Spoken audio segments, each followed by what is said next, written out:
Evening, folks. You okay? How is everybody? How is everybody? Javin, hello. Jackson, hello. Did you just send me in a Hobby Nightmare, Jackson? I just read out a Hobby Nightmare from Jackson today. So, let me know if that was you.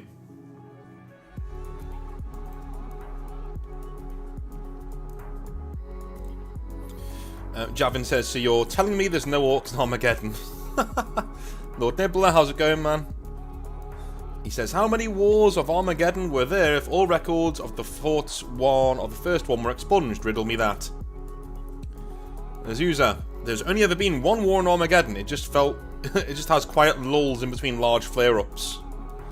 Yeah, I get that as well. Hi, Hunter, how's it going, man? Mr. Awesome, how's it going? Azusa, I've been playing Space Marine a lot these past few days, and a few of you have actually seen me playing Space Marine, which is pretty cool. I've had a lot of people saying hello. If I join your lobby, if I turn up, always say hello. I always say hello back. We may play some Space Marine today. Once we finish with Word Bearers, maybe. We'll see. Lord Nibbler says, the Word Bearers remind me of my ex-wife, but I like them more.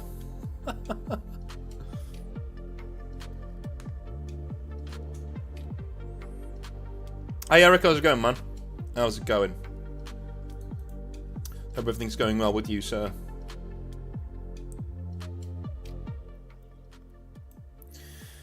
Yeah, so Word Bearers shouldn't take long. I'm going to be quite honest, it should not take very long at all. Because basically we did upwards of 50% of it last week with Horace's video. Right? So it shouldn't take long to do Word Bearers. Looking at how little time it took us to do Horace. Well, no, not what little time it took us to do Horace. Logar's story was in Horace's story, right? So I don't think we've actually got much to do in terms of, which is why I'm thinking about playing Space Marine for the second half of the stream. Because I'm honestly thinking the Word Bearers might be about 20 minutes, 30 minutes.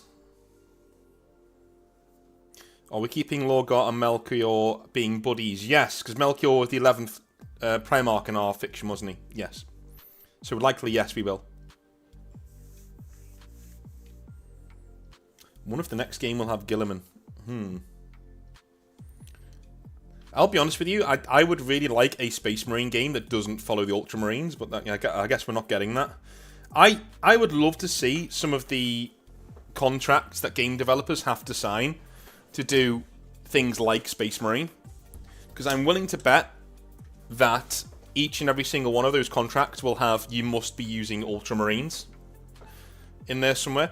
Because I don't believe for a second that any of these developers look at Ultramarines and go, wow, I'm so excited to do another Ultramarine story. You know, I just don't believe that for 1 second. You know, it's not something that sticks out at me. Sorry. It's cool and all, it's fine, but it doesn't really excite me.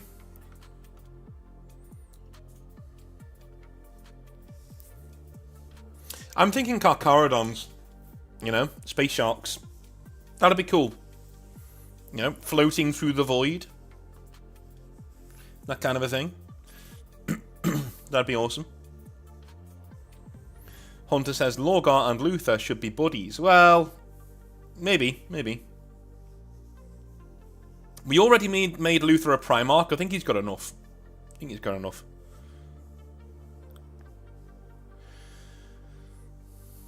Mr. Awesome says they should do a Chaos Marine game set in the Eye of Terror. That will never happen. Dude, Chaos can't even get models. Why would they make a video game about them? We can't even get them to do Chaos models, you know. I would like a model to lead my Poxwalkers, please. No. Here's another single character Marine. Brilliant. Awesome. Azusa says, the Dawn of War series was supposed to be about the Ultramarines, but the Blood Ravens stole their role. Flaming Neko says, hello, how are you today? I'm alright, man. Thank you. I'm all good. All good.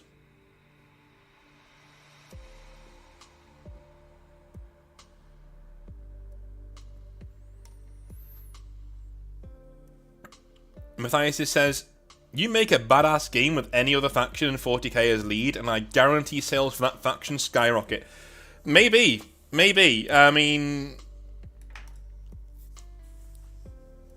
You know, I wouldn't put it past people to be waiting for something like that, but it's never going to happen, right? It is absolutely never going to happen.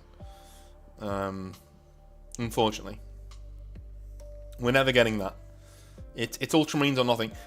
Again, I really, really, really want to see some of these contracts that developers have to sign.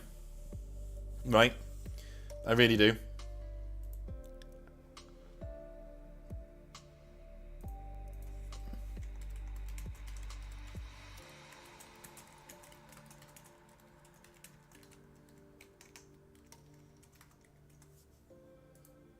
There we go.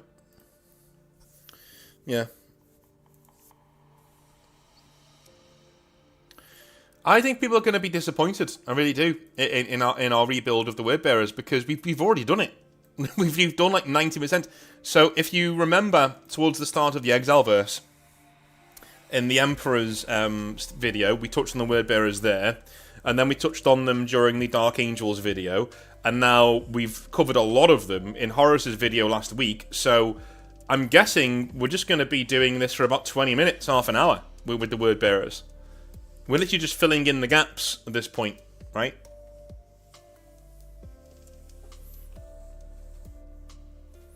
As user says, for a company that claims to be primarily a model company and not a rules company, GW sure don't seem to want to make the models we want. Yeah.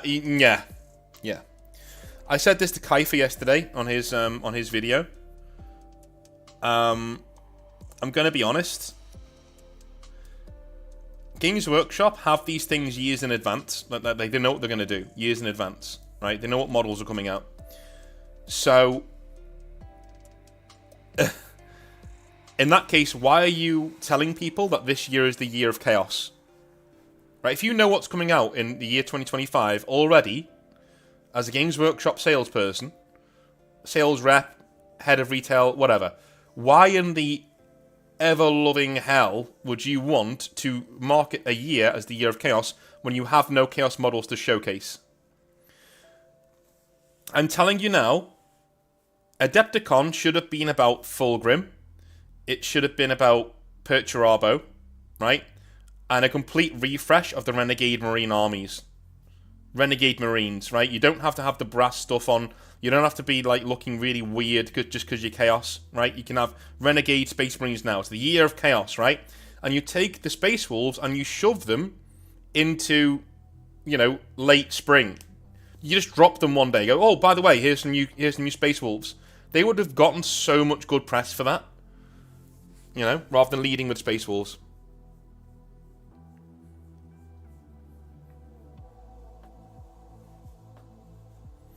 Mining Back says, sometimes I feel like I have to go into the store and tell Games Workshop, please sell me these models. Yeah, that don't exist yet. Yeah.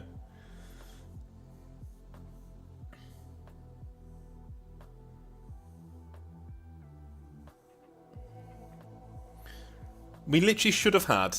We should, and again, please don't take this the wrong way. I'm not saying Space Wolves shouldn't get their own thing, right? They should. They need a range refresh, but it could have been like in April sometime. It really could have been. They could have done it in April, no problem. Yeah, and just released it. Said, look, here it is, and it's coming out in a few weeks. Awesome. Everyone would go, wow, new Space Wolves, awesome, right? Adepticon should have been about chaos. It should have been just chaos, not even Grey Knights, just chaos. It should have been Fulgrim, it should have been Traitor Legions coming back, it should have been Word Bearers, it should have been all of the people who don't get the time in the sun, Iron Warriors, Word Bearers, right, guys like that, who have full legions, should have been at this event. Alright?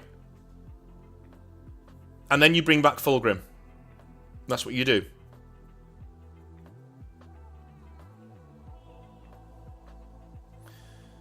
it's just maddening. I said to Kaifer the other day, what 40k? I said, as the Imperium, as Space Marines, you need shadow. You're the light, you need shadow, right? It's two sides of the same coin. You can't have a really powerful hero and a not very powerful villain. That's not very interesting. But that's where we are. That's where we are. You know?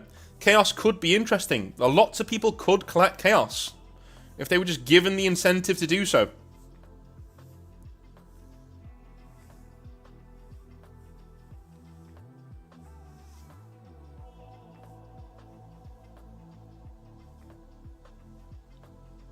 I agree, Minding Bat, but at the same time, okay, so I've been talking to Mordy and Glory, and I'm thinking we're going to record a video together next week. In fact, he's just messaged me. Okay, yeah, we're recording on Wednesday. Say 3 p.m. So we're recording on Wednesday, that's awesome. So on Thursday, we'll have a video for you. I'm thinking I might do a cheeky live stream that day, so people can actually give us questions as we're talking about stuff. That'd be cool. But I think we're going to be discussing Adepticon. I'm going to use Mordy and Glory to close the book on Adepticon, basically. Right, a week later, the dust has settled. What do I now think, right? I've had 2-3 videos now by that stage. So I've done my own video on it, which was very raw. Then I had Kaifer's video on his channel where I helped him out with that one. And I had a few more things to say. And I think by the time we get to Wednesday of next week, things will have germinated in my brain, and we'll be able to talk a little bit more, and maybe bookend it with what Mordy and Glory thinks. Because as an Imperial Guard player, I'd be very interested to hear what he has to say about what's been going on. You know?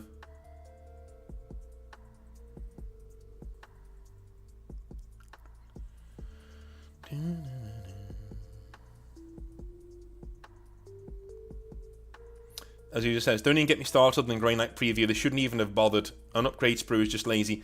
I don't think it's lazy. I don't think it's lazy. I think it's wantonly malicious. Now, Kaifer in his video said, you know, never mistake incompetency for maliciousness. Incompetency for maliciousness from a corporation.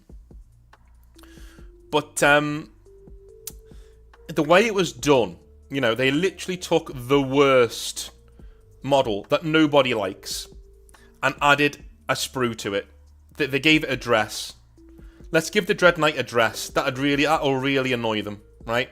And then they try to sell you on 15, 20-year-old models in a box set, saying that it's new models. They literally said that. Here is the new Dread Knight and the new Grey Knight box set. They're the same fucking models, but one of them has a dress on. Like, it's disgusting. They are disgusting.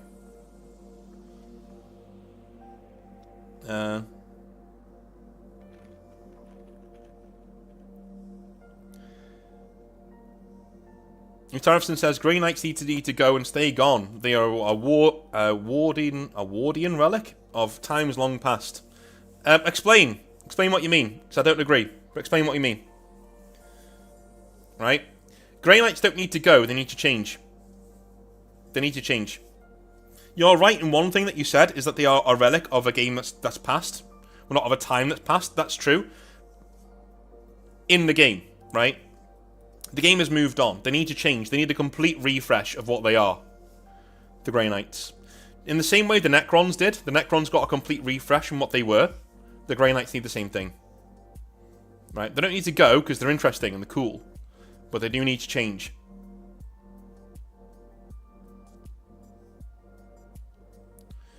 Oh, we're going to cover that, Mining Bat. I've already got that in the old chamber. If you want to set off Mordian on a rant, ask him about Armageddon, Yarrick, and the Steel Legion. I'm doing an Armageddon video tomorrow, for Tuesday. So I will ask him about that on Wednesday. Definitely. Definitely.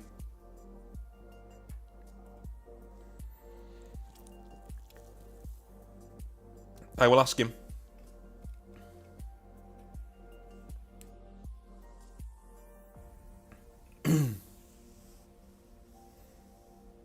Oh, Wardian. Right, yeah. I mean do it again, Utarefson. I mean do it again. Do it without Matt Ward. Anything Matt Ward has a hand in terms of Grey Knight should be thrown out. Start again. Start again. Next Grey Knight Codex should have been a complete nuking of the lore from the Grey Knight's perspective. And start again. You rebuild them from the end of the Horus Heresy onwards. Without Matt Ward's sticky little fingers all over it. That's what I mean. I don't care how many times Matt Ward's rebuilt the Grey Knight in terms of lore. It doesn't matter. Anything with his sticky little hands on it needs to go.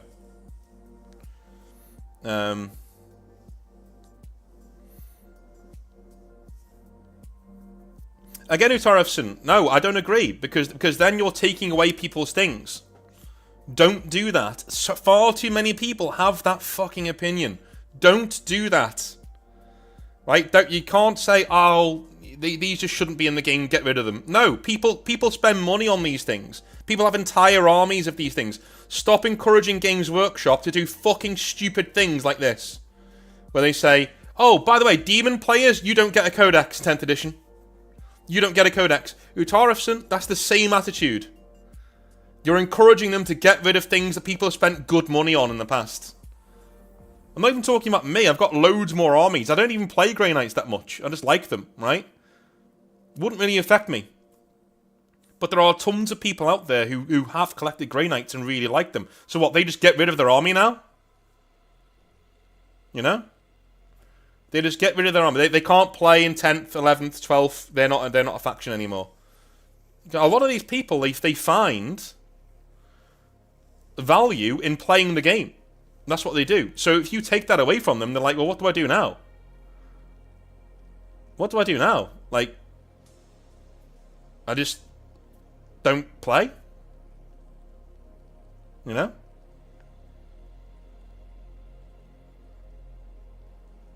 Yeah, if Custodies... That's the other thing, Alteration. You said it yourself. If Custodies are in the game, Grey Knights can't go anywhere. If Custodies are in the game, you cannot get rid of Grey Knights. Sorry. Not a thing. You know? Yeah, Flaming Neko, good point. Listen, I hate Space Wolves, but I don't think they should ever just be removed. Me too. Me too. Space Wolves should never be just deleted from the faction list because I don't like them, and they shouldn't be in the, you know, and they break the setting. Just leave them. It's fine. You know? Yeah.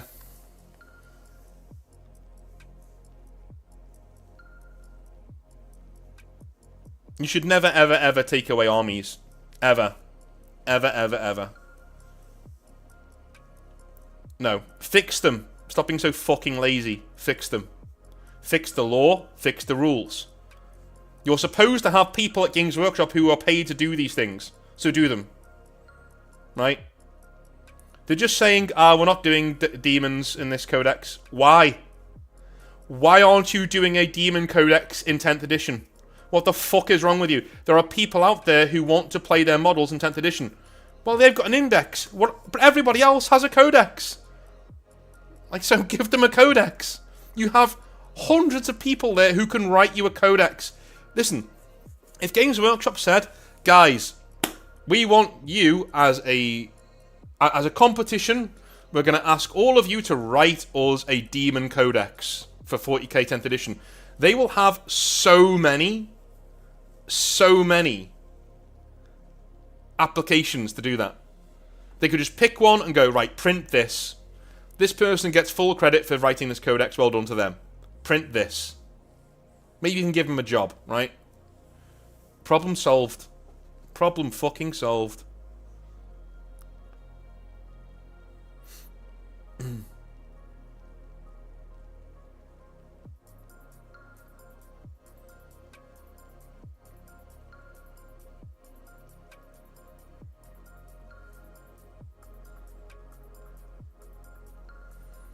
As the user says, I love my Grey Knight to use 30k Magnus as Drago proxy.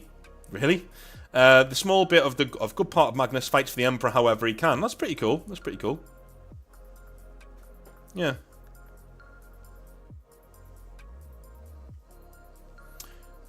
Terrafson, you are cherry picking here, my friend. It's not like Space Marines haven't lost entire units before, dude. You're talking about getting rid of an entire fucking army, mate. Not one unit. Don't change the argument. Don't reframe your argument. You said get rid of all Grey Knights as a faction. They need to be gone. Yeah, right? Or at least there needs to be like one ally unit that you can take. That's getting rid of the entire faction. That's a bit different from saying we're getting rid of this one Space Marine unit because you've already got 20 of them. You know? Anyway. James says, kill teams were kinda meh. A Mechanicus team with only 2 members of the Mechanicus and a Tyranid team where all the models are snake nids instead of bug nids. Yeah, I mean, I would say, James, that's more of a personal preference thing. You know? I mean, they kind of get away with that, because it's more things for Xenos players, and I'm never going to have a go at that. Xenos players need more love. They do. Flaming Echo says, I still think losing models is stupid. It is stupid. It is stupid. Yeah, every model should have a stat line, and every model should have a points cost, and every model should be playable with lore to back it up. Absolutely. And if you're replacing them, you need to like replace them with something straight away and explain why. You know?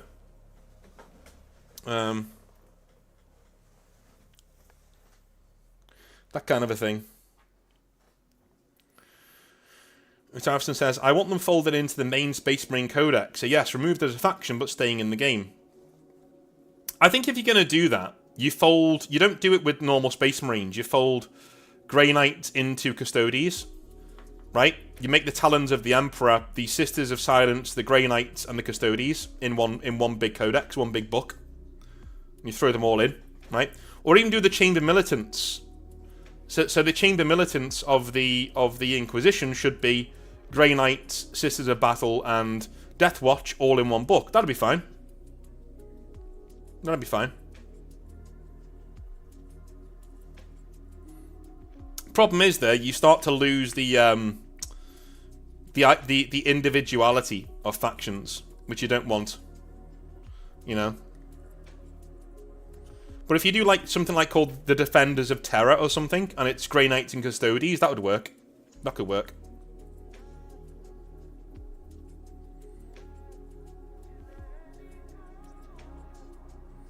But again, I don't want to give Games Workshop an excuse. They have all of the wherewithal, the people, the staff, to have every single codex come out, right? And be good. So why don't they do it? We shouldn't be sitting here saying we need to fold this army into this and this army into that because it'll make less work for them. Fuck them. No, sorry. No. Every single faction should have a good codex. Bar none. Grey Knights included. Sorry. There's no excuse. You know, folding them all together, I think it's a nice idea. It's not the worst idea in the world, but I still think it's giving them an excuse that they don't deserve. No, write the fucking codex properly. And we're fine.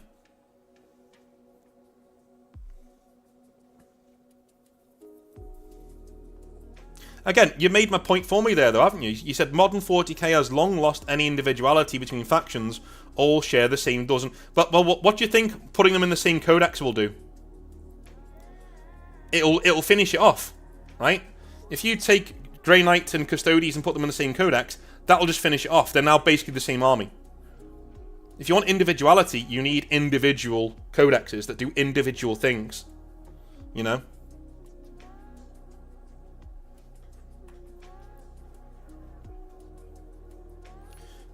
Yeah, we need more demon engines. We do need more demon engines. I think that's a good reason why they're not bringing back Iron Warriors anytime soon, because they need to bring back demon engines and they can't be arsed, quite frankly. Alright, let's get this rebuild on the go, shall we? It's rebuild time. Alright. So we already know a lot of things about the word bearers in the Exileverse, right? We know that Logar was the second found Primarch in the Exileverse. We know he was best friends with Horus. in the Exileverse, right? We know he has a big hand in corrupting Horus in the Exileverse. We know that Monarchia still happens. The Emperor taking away his faith still happens. And that is the thing that fuels Logar's turn to chaos. We kept that. We kept Monarchia. We kept the humbling of the word bearers as a legion, right? So I think what we've got to work on today is specifics of the word bearers. What are their specialities as a legion? Why was Logar sent to Colchis? Now, the interesting thing we did last time is that Logar was meant to be sent to Colchis, right? But he didn't end up there, did he? He ended up in where is it? Molech, right? So, first poll of the day: did the Chaos Gods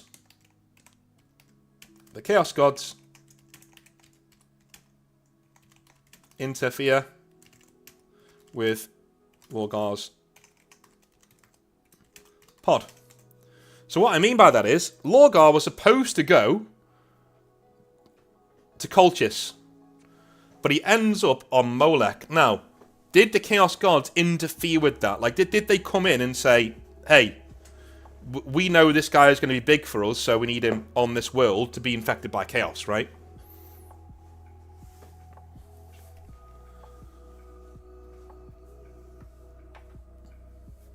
Now remember, if we say no, we need to come up with another perspective on why. Then who did?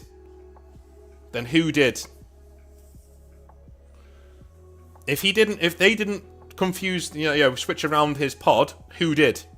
Because he's meant to go to Colchis, but he doesn't. He ends up in Molech. We decided that last time. In our last episode, we decided that he went to Molech and wasn't supposed to. And the Emperor gets to Molech and he's like, "What the fuck are you doing here? You're supposed to be on Colchis, right?" So the Emperor runs off to Colchis to check on it, basically, right?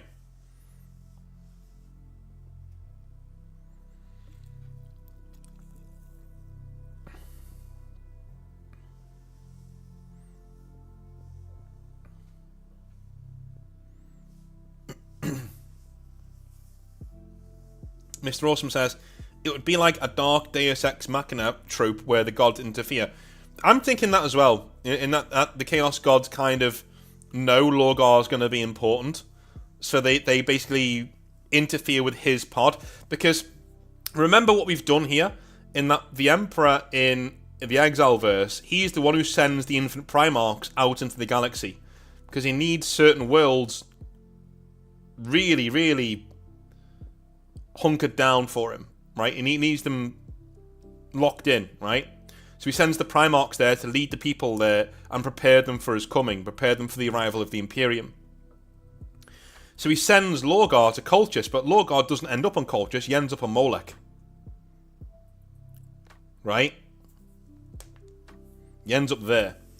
So I'm thinking it would be quite cool if the Chaos Gods, because in the original lore, the Chaos Gods were the ones who spread them across the galaxy, so maybe this is their little thing, where they don't do it to anybody but Logar. They make sure he lands on Molech.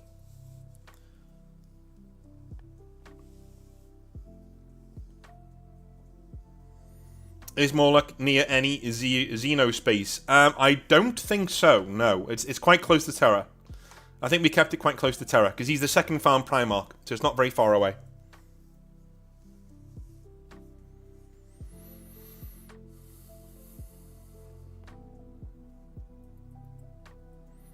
We'll call that there. It's been 3 minutes. So the Chaos Gods did interfere with the pod of Logar. Alright, this one, rather than a straight-up poll, I would like you to tell me your biggest ideas. Why was Logar supposed to go to Colchis? Why was Colchis important? And why did the Emperor suddenly leave for Colchis when he realised, oh shit, Logar's not there? Alright, what's on Colchis that the Emperor needs? Have a little think. What is on Colchis that the Emperor needed? Just to fill out the exile verse a bit more. We don't want Colchis just sitting there in the background not doing anything, right? So why did the Emperor want to send one of his Primarch sons to Colchis? What was there? Was it a religious sect? Was it, ancient chaos texts that need to be burned? What was it? What was it? I like the fact that the Chaos Gods interfere with this pod, because it shows that they've got a hand in everything, right? They've got a real hand in steering things. Just as gods usually do. The Chaos Gods don't, come in literally and spread the Primarchs across the galaxy. The Chaos Gods just come in and they push the one domino that they know will wreck the entire thing. Because they're gods. Right? Shipyards, says Matthias. That's cool. Mr. Awesome says, Colchis was a world that worshipped a previous identity of the Emperor. That the Emperor lived as. Ooh. Good one. Tarifson says, if I remember in the official lore, it was an industrial world that used to produce Iron Men, so there would be a technological reason for the Emps going to the planet. There would be. That's a really good suggestion. We've used the Iron Men, I think, twice already in other videos. You wouldn't know that, so it's not a put down or anything. But I think we've already used it, unfortunately. But it would have been a really good idea.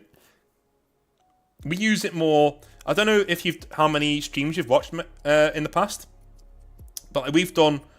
I think we've used it twice. I think we used it for the. Who would we use it for? Logar? No, it was Perturabo and somebody else that we used it for. The Men of Iron. James says, maybe a Vault of Mars style repository of chaos text and artifacts. Okay. We could combine those ideas. I like Utarifson's technology idea, right? I like that technology idea. So what we'll do, we'll fold that in to shipyards, right? So this is a place that has incredibly advanced shipbuilding technology, right? But it also has a very dogmatic populace that worshipped the Emperor as a god. But also, there are chaos artifacts and things on there that the Emperor needs. So it's a powder keg for all the things the Emperor doesn't like, right? The Emperor doesn't like these things apart from technology, right? So he wants to secure the technology for shipbuilding technology and basically nuke the planet. He wants to get rid of everybody on that planet, right? He was sending Logar there to fight a holy war to exterminate everybody, right? And that's that kind of a thing. So I think that's a really good idea. Okay. Alright. So we'll say the Emperor just heads off to take Colchis, right? In a big campaign. So the Emperor gets to Molech with Horus. He admonishes Logar and says, no more of this worshipping nonsense. But anyway, I've got to go because you were supposed to be on Colchis and now I need to know what's going on with Colchis. So he goes to Colchis, the Emperor, and leads an assault on... He doesn't just nuke the place because he needs the shipyards and the technology that's on the planet, but he leads like a quote-unquote holy war, and it takes down all of the dudes on the planet, basically. Okay. Minding Bat says, maybe it's one of the few worlds that still worship the old gods, and the Emperor doesn't want that belief getting out. That true. Yeah, that'd be cool. So, we need to decide one of the big things of the episode, right? What is the Word-Bearer's Legion good at? What is the Word-Bearer's Legion good at? Right? What is the Word-Bearer's Legion good at? Because in the main setting, they're basically combined arms. Is what they do well, you know? But I'd like them to be something more than that here.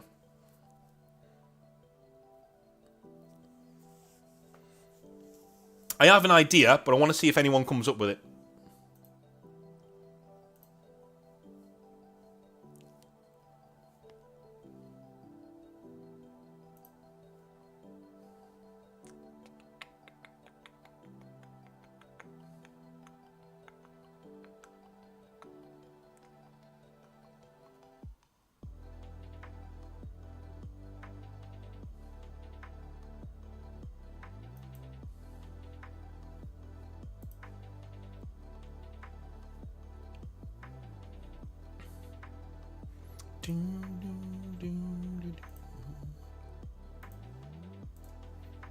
Reading.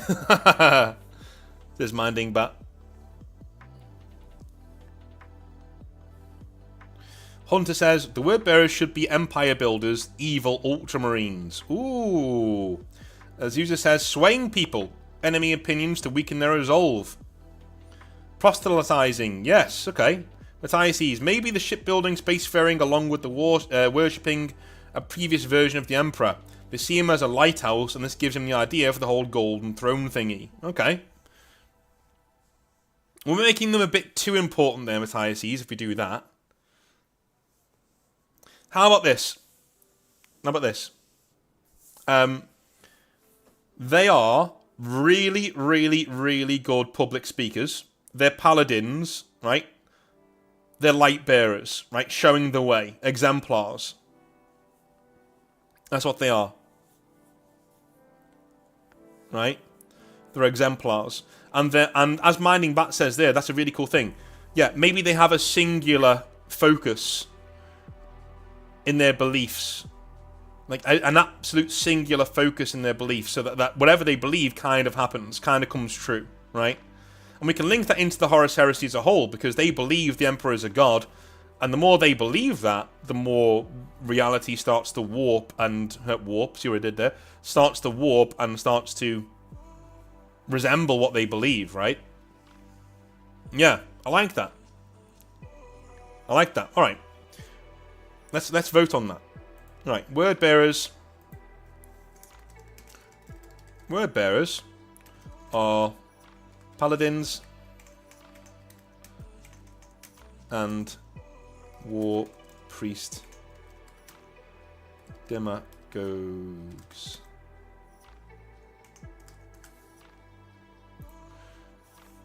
A demagogue, if you don't know what that is, it is a public speaker who riles up crowds and points out the evils in other people. Like, you're wrong, right? We are right, you are wrong, sort of a thing, right?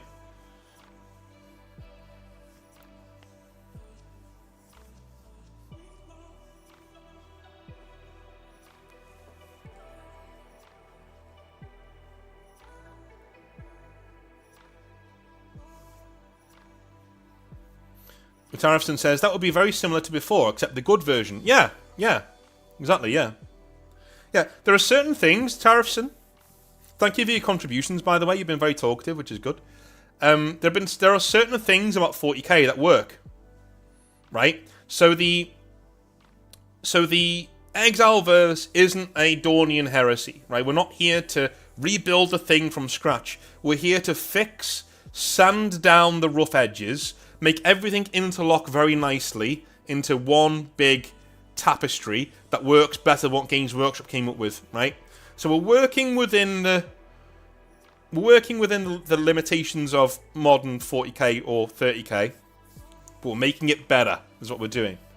So yeah, not all the ideas will be completely original. Some of them, sometimes, will be pretty much what, Games Workshop did, but with a few tweaks.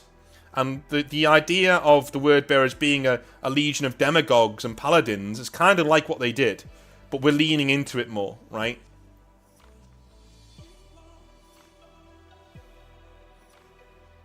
Yeah,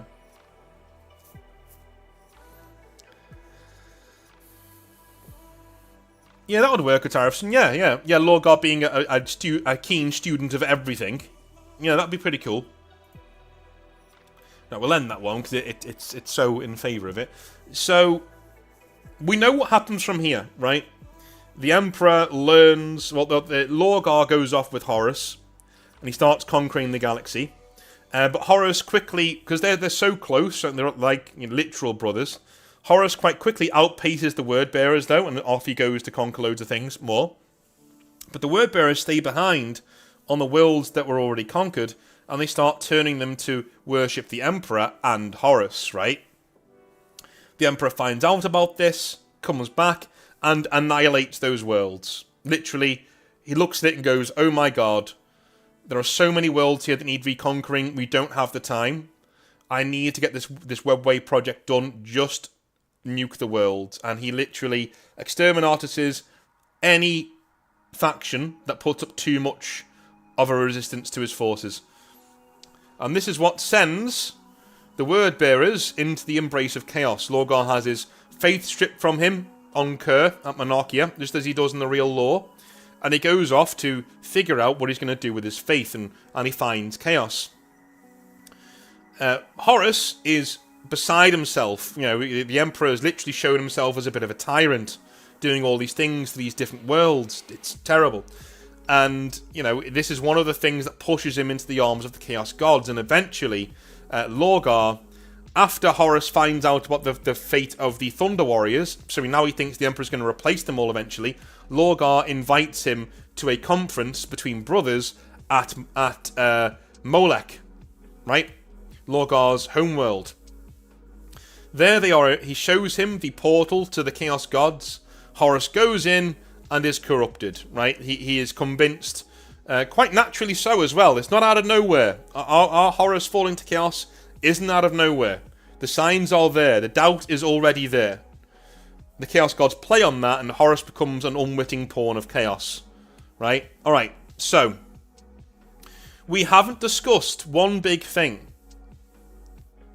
Does Logar survive the Horus heresy?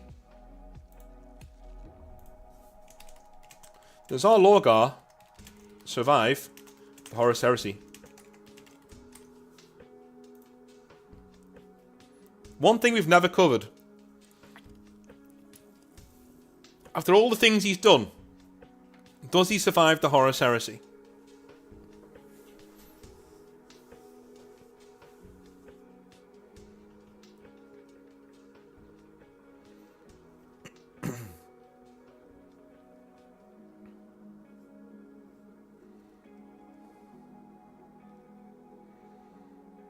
That's a good point, Utrafson, yeah. Yeah. Logar's really good. Logar is really, really good at whipping up the mob, right? He whips up the mob. He's really good at that. Like, Gilliman's really good at speaking to the patricians, you know, the rulers and things.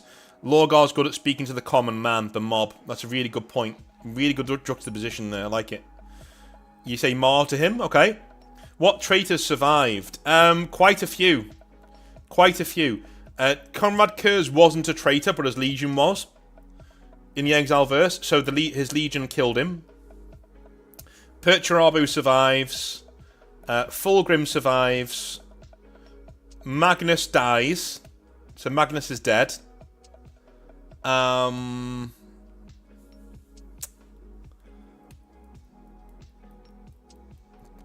Mortarion survives. Angron... Did Angron survive in the Exile verse? I think he did. I think Angron survived.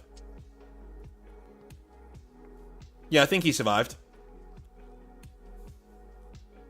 Yeah, so we've only really had one death on the. I'm gonna vote. I'm gonna vote for this. You know, I'm gonna vote no. I vote we kill him off. I vote we kill him off. You know.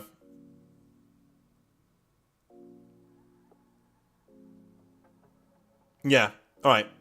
Yeah, we kill him off. All right, cool. So, we are killing off Logar. Who kills Logar?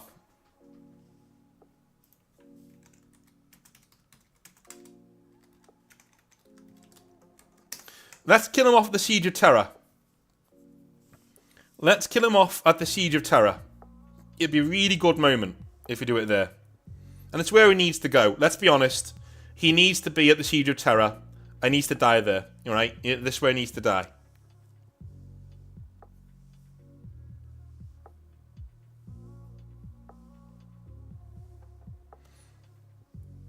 Who kills Logar?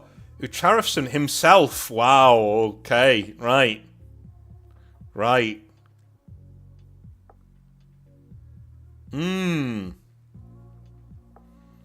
Horus kills him.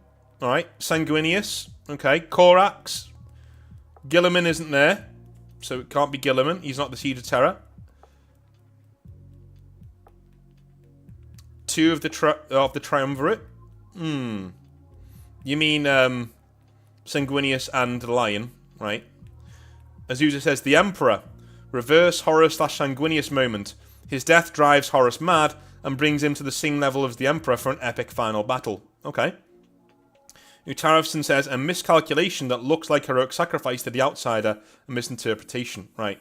Okay. Matthias has said, he dies, but more of his legion survives than most because it's far more support from the common man. Okay.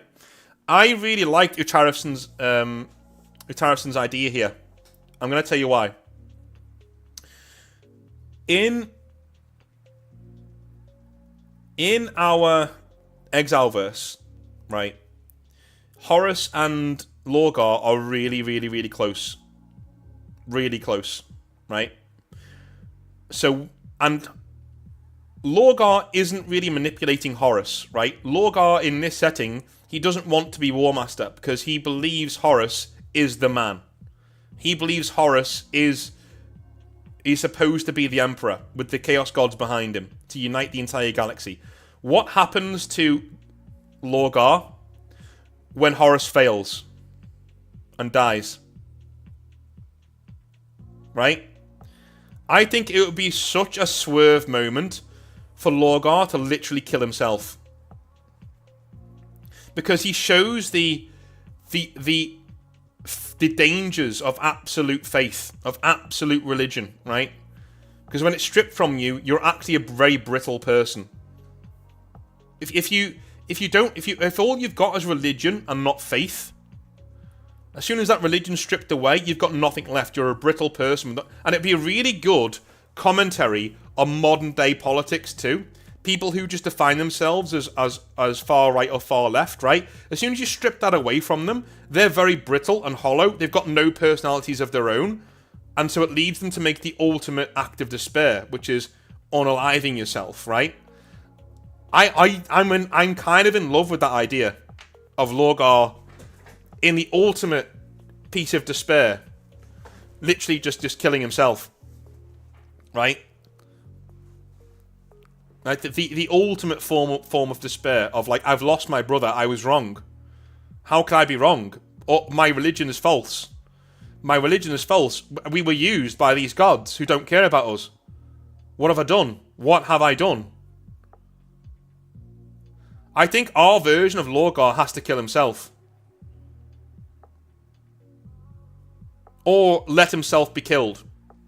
Suicide by proxy, right? Maybe he lets himself be killed.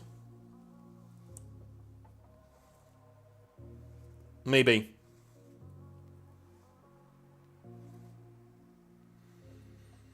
How about this? How about this? Akin to Judas, ashamed of his betrayal. Good, Neil. Yeah, brilliant. Yeah. Yeah. Dies during the scouring? No, it wouldn't really... Maybe the very start of the scouring, yes. Alright. How about the Emperor kills Horus, and Logar standing there over the bodies, right? And he's looking at Abaddon and Loken. And he's just standing there, dumbfounded, right? He's finally gotten to the throne room and he's gotten there too late. Horus is already dead. And the Emperor's dying. And he realizes he's been had, right? He's been fooled by the Chaos Gods. Rogel Dawn turns up and says, right, you and me now. You and me now. And Logar tells him, I'm not fighting you. Just kill me. I've had enough. Just kill me. I'm done. And Rogel Dawn, being very no-nonsense, just goes, fine. Bang! Takes his head off. Just kills him. Right? It's such an out of nowhere moment, right? But he stands there and lets it happen. He doesn't fight him. Just goes, nah, I don't care. I've had enough. Right?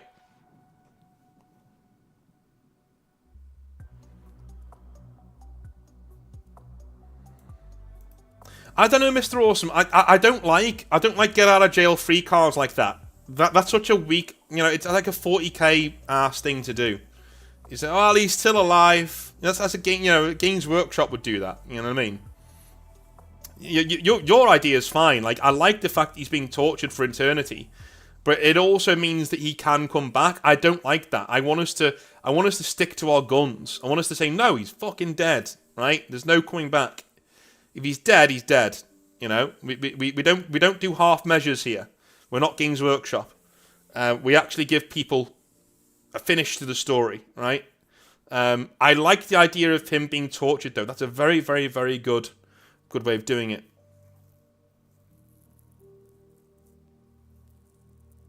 That's not a very epic death. It doesn't need to be, does it? It's tragic.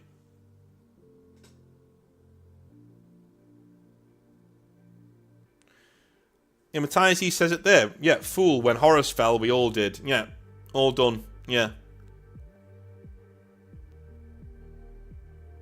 Alright, I'll tell you what, Minding Bat. I'll tell you what.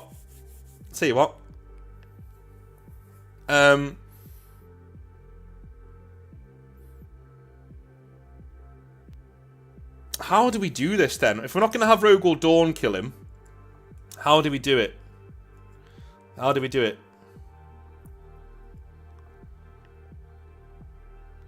I know. I've got a better idea. Right, okay, so the Rogel Dawn and the Custodian Guard appear on the bridge after the duel's happened. So Logar's the first to get to the duel after it's happened, right? Logar gets there first. He sees what's happened, and he realizes he's been duped. All of that stuff, right? And he looks around, and he's like, "What do I do?" And now he wants to die. He sees Rogel Dawn and the Custodians come in, and Logar literally, right? He does. Did anyone ever see Rome, HBO's Rome? The way Brutus dies, where he takes off his armor and goes in to fight them with no armor on till they kill him. That's exactly what Logar does. He just takes off the top part of his armor, and he's like, he's fucking hench as fuck. Like, you know, gets his sword, or his Crozius, and charges them, knowing, with like tears in his eyes, just charges them, knowing he's going to die, right? He takes down loads of Custodian Guards. Maybe he, like, smashes down Valdor, right? Maybe he kills Valdor. That'd be cool, right? Smashes down Valdor and gets into it with Dawn, right? And he starts beating Dawn, and he starts saying to Dawn, "What's wrong with you? What's wrong with you? Kill me. Finish it. Come on, finish it. Kill me," right? Valdor gets back up behind him and drives his spear into Logar's back.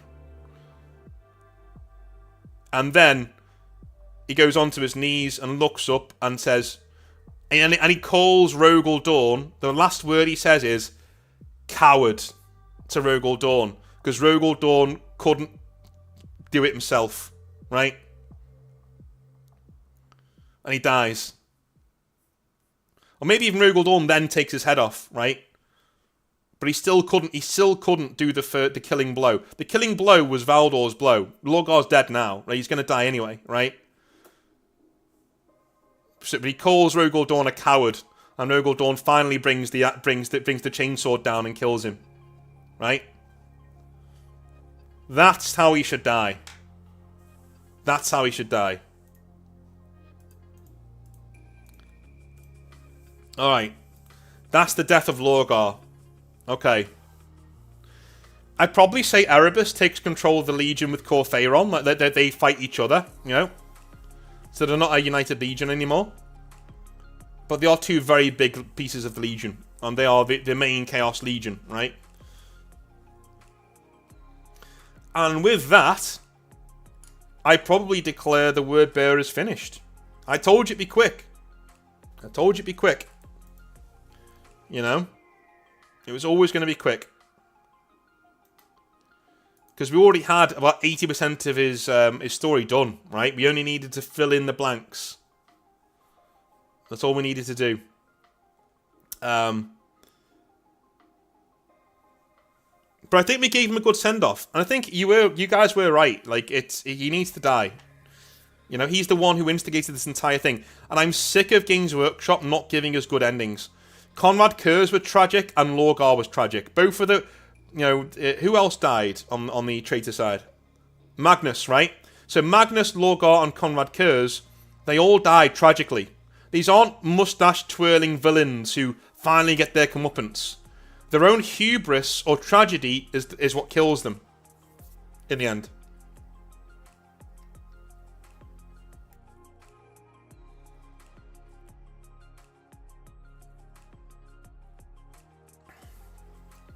I like it. I like it.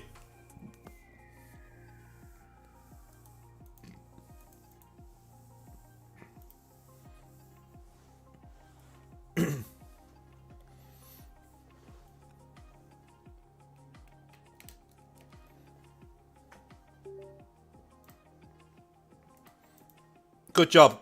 Good job. So that is Word Bearers done. So where are we next? What are we doing next? What are we doing next? I think we have Salamanders next. So next week is Salamanders.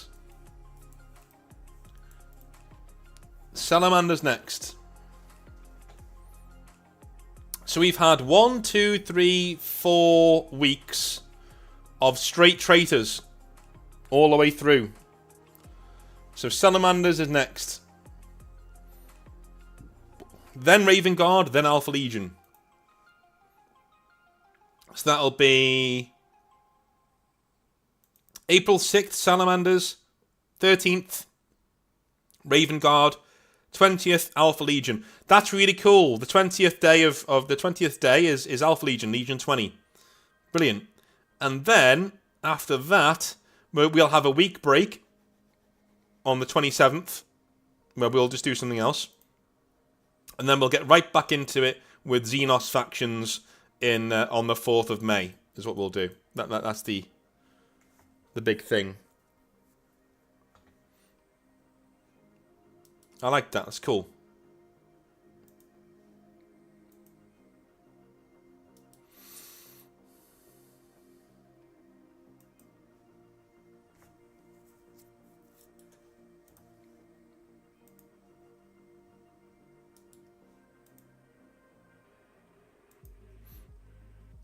Good stuff.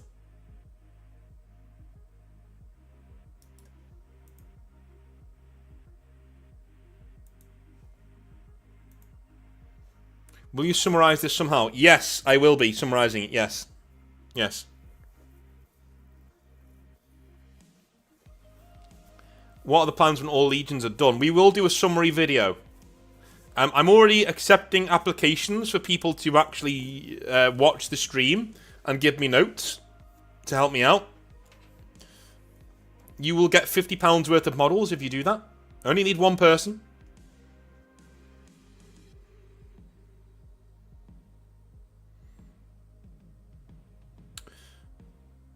Flaming Echo says, if I remember correctly, the Iron Warriors are renegades in your rewrites. Yeah, they are. Yeah. Rather than traitors. The 2 missing legions are already done, man. We did the 2nd Legion and we did the 11th Legion. The 2nd Legion were actually Luther's Legion, right? Twinned with the Dark Angels. And they fell to chaos. And the 11th Legion was a completely original Legion. I think it's by Mr. Awesome. I think he won the contest.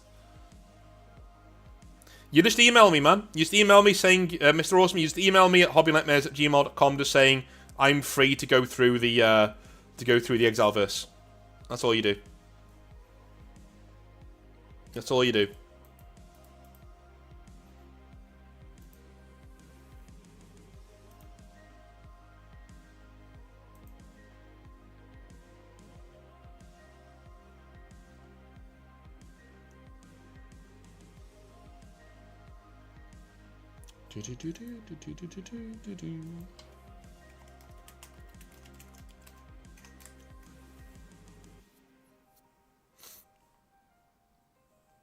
Yeah, it was Void Seers with a Catan worship. Fair enough, fair enough.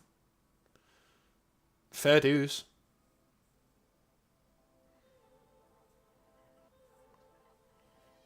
Fair dues.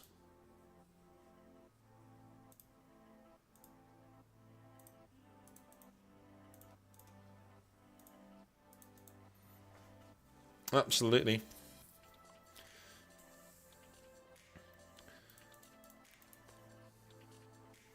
You've been trying to rewrite it? I think it was good as it was. I think it was pretty good as it was.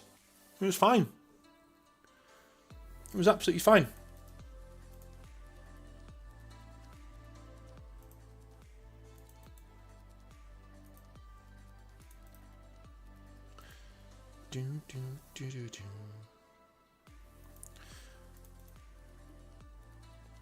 I can do a quick Q&A, is what I will do now. In fact, I'll give you a choice. Start a poll.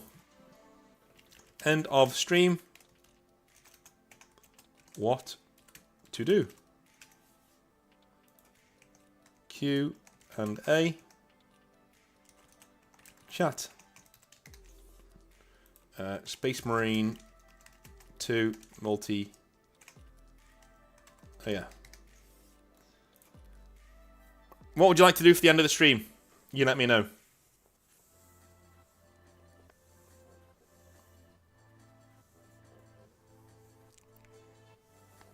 That's alright, Warvane. You can always rewind it. The wonders of modern technology. I've got about half an hour left.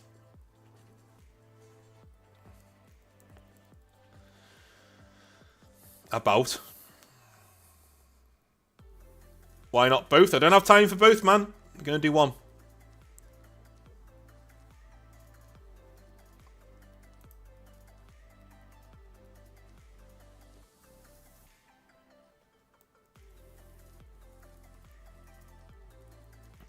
I'm thinking of doing Space Marine 2 in the week anyway.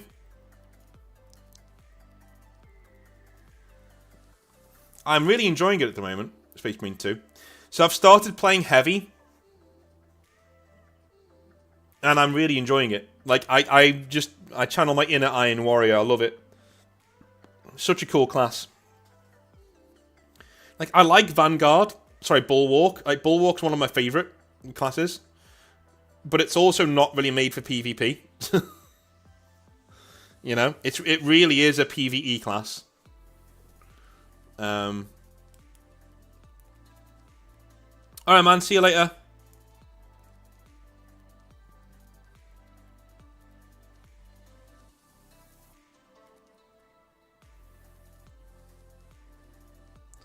I love Sniper. I do as well if I'm playing mouse and keyboard. If I'm not, then I don't. When I'm playing Space Marine, I like to sit back. You know? I like to sit back and just chill.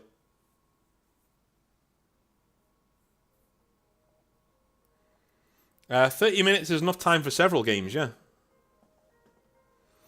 Isaac says, I'm working on lore for a homebrew chapter. Any advice for coming up with origins? Hit me with some things that you want your chapter to do, and then I'll let you know. Usually, I go on either the aesthetic or the fighting style of my chapter, whatever it is. So, if my aesthetic is that I am very savage, barbarian-like, you know, I'll go on that. Right, I'll go on. Okay, we're savage barbarians, and we're going to be from a death world, or we're going to be from a really backwards feudal world. That kind of a thing. That's what I'll do. But yeah, it'd help to know a little bit more about your chapter, or the ideas that you do have. So one thing I do is I'm doing this with the Exiled Blades right now, just to get my writing gloves on. I'm starting to. I do what Games Workshop do, right? So I have. Copy that.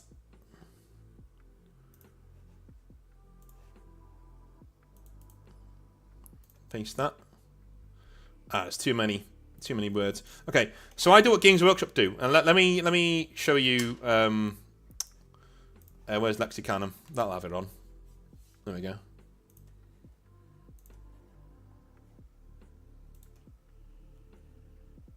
Right, Blood Angels, whatever. That's fine. So we add a window. And we do this one. Right, okay. So what I do is you can see here on the page. See this here? Legion number, Primarch, right? So we don't do that because this is Legion, so we'll go with, I don't know, the Brothers of Jared. Don't know who they are. That's a bad example because they don't even have a thing. We'll go with... where are they? Where are they? Flesh Tearers? Yeah, we'll do Flesh Tearers. There we go. So here we go. Flesh Tearers. So you have Founding Chapter, Founding, Descendants, Chapter Master, Homeworld, Colours, Speciality, Strength. Write those down in that order. And then once you've gotten that, start building from there. This is why they do this. Right? These are the reasons why they do this. They put it like this for those reasons. Because they struggle with it too. Believe it or not, they do. They struggle with it too. That's what you do.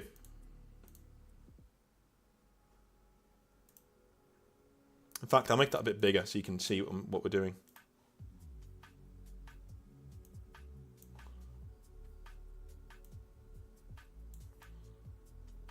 There we go.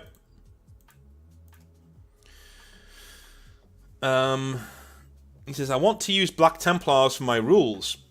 Okay. Want to use Black Templars for your rules. Okay. That's fine. So if you're making Black Templars, you want to make Space Knights, right? You're looking at making a brutal Space Knights who think the Emperor is a god. So you've got to answer some of these questions, right? Do you think the Emperor is a god or not, right? What kind of Space Knights are you? Are you brutal, down and dirty Space Knights who take your oaths very seriously but don't really treat the Emperor as a god? Or are you Knights Templar in space, right? Like ridiculously powerful dudes who just completely worship the Emperor, you know? That kind of a thing. You're going to ask yourself several different questions, like formation questions. How do you fight? Are you knights who are really good in close combat? Are you guys who are using blades, using swords? So for the exiled blades, for my dudes, right? I took the Black Templar aesthetic and said, right, I don't want to be Black Templars, but I do want to be knights in space. Okay, so I made them very religious, extremely religious. I made sure they don't use chain swords because they think it's beneath them. They're quite arrogant that way. They're knights at the end of the day. They take their oaths very, very seriously, and they only use force glaives, as in the things you get from the Grey Knight box set, the spears you get from there, or swords. They're duelists, right? They're demagogue duelists. They're good at giving speeches. They're good at leading sermons. Their literal fortress monastery is inside a fucking titan. You know? So in it, the largest titan you can get, an Imperator Titan, that is where their fortress monastery is. Is at the top of it. It's the cathedral at the top of this titan, right? Yeah. So they are very religious. I wanted them to have some sort of weird backstory where they're a second founding legion, chapter, sorry. So everyone's like, oh, second founding, okay, 10,000 years old, where do they come from? Well, officially, they're Dark Angel successors. Because they like keeping secrets, and they just melded in with the Dark Angels at the start of the Great Scouring, right? For all the chaos that was going on there, they pretty much infiltrated the part of the Dark Angels. But really, they're Word-Bearers. The original exiled blades were loyalist Word-Bearers who fought against their own legion, right? Now, over time, that bloodline's become very diluted because, you know, you're using the lion's gene seed now, but there is still quite a lot of Word-Bearers gene seed in the chapter, right? So that's what I did with my chapter. That's what they do. They're basically... Imagine if the Word-Bearers in 40k were more martial, you know, were actual knights and paladins, and were turned towards the Emperor's, you know, worship. That's what my guys are. basically. So you've got some intrigue in there. You've got some cool cultures in there. You've got some quirks in there too, right?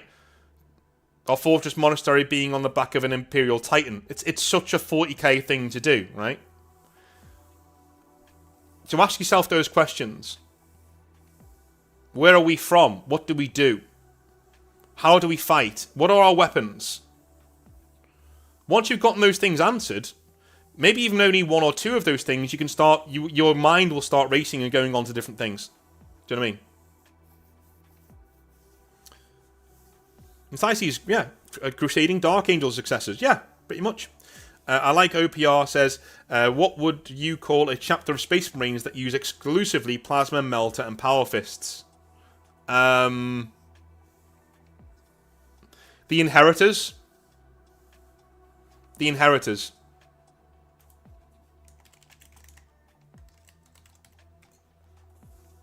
The Inheritors. Because they're using new tech. They're using brand new tech. You know, all like really cool stuff. Plasma weaponry, melter weaponry, advanced technology, that kind of thing. So they're inheriting that from back in the past. So they're the Inheritors. Flaming Neko says, I hate the way my brain works. I'm making a Chaos Warband, a Nid Hive Fleet, and after I finish those two, I'm making a Renegade chapter that is inspired by Halo Reach. What's wrong with that? Don't hate your brain, dude. You've got a creative brain. Good. Excellent. Carry on. Warvane says, working on the lore for my Death Guard chapter that focuses on demon engines, but kind of stuck. Okay. Why? Why are you kind of stuck?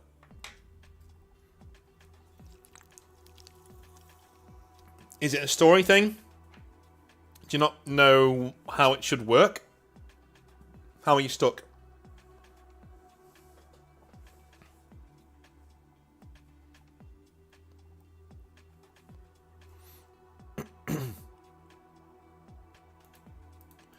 Because I believe that that's kind of a self-explanatory idea, right? Your dude's really like, okay, let me solve that. Let me solve that.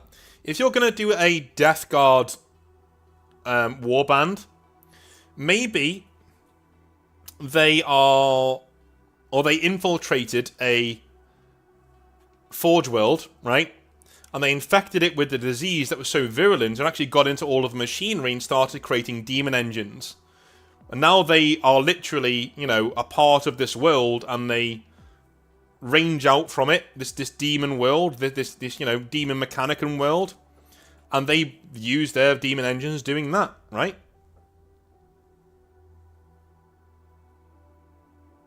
Would my story of how it took me 20 years to start the hobby count as a nightmare? Yes, it would. In my late 30s now and just started my Death Guard Demon Engine chapter, but want some flair with it. Well, as I said, they infect a Forge world, right?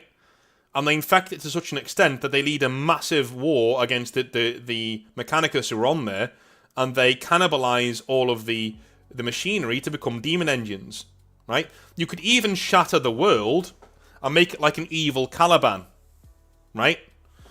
So like, your warband travel around the galaxy on a shard of this world that is just a massive fuck-off fortress that just keeps churning out demon engines.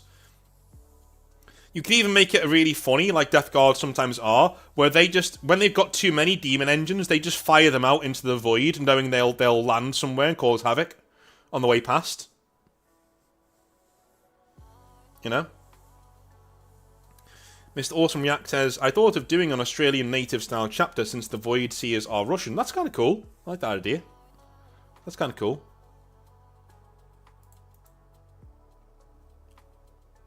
That is kind of cool.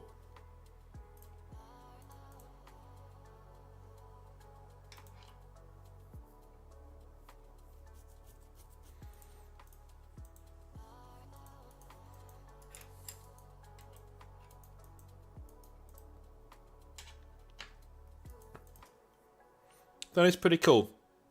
I like the idea of that.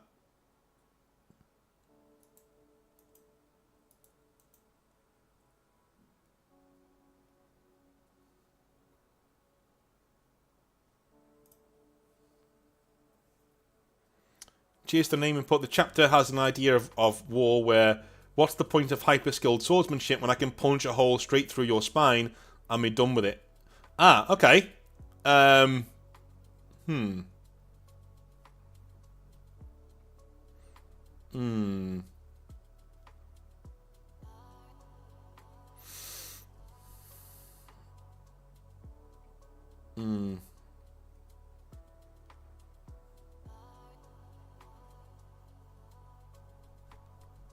Mining Bat says, been working on a chapter that is all Firstborn that was sent out on Lost and now to galactic space during the Great Crusade.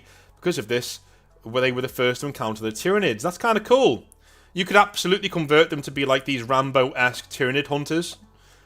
That'd be pretty cool.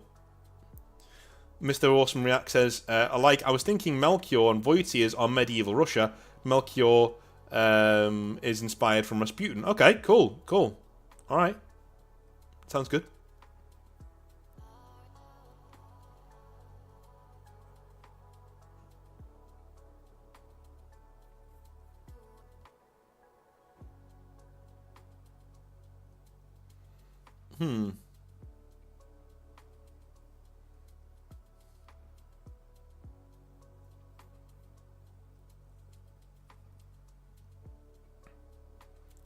There was one bit of lore for the Exiled Blades that I really wanted to do, right?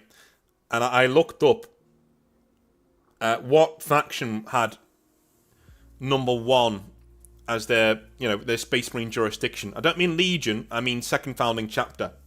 So you know how the Grey Knights are chapter 666, right? Number 666. Well, I wanted chapter number 1, right? And chapter number 1, I said no, it's the Exiled Blades because they were literally there, right? They were on Terra when this decision was being made. So I took that for myself. Selfish, I know, but I just thought it was cool. That's kind of cool, Mining Bat. Kind of breaks the law, but I like it. I like it as an idea.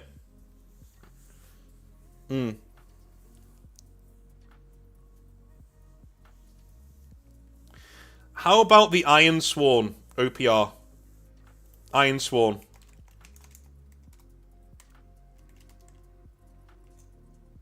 The Iron Sworn.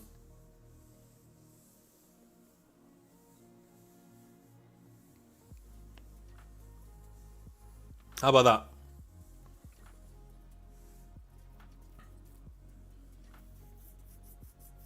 It's a no-nonsense name.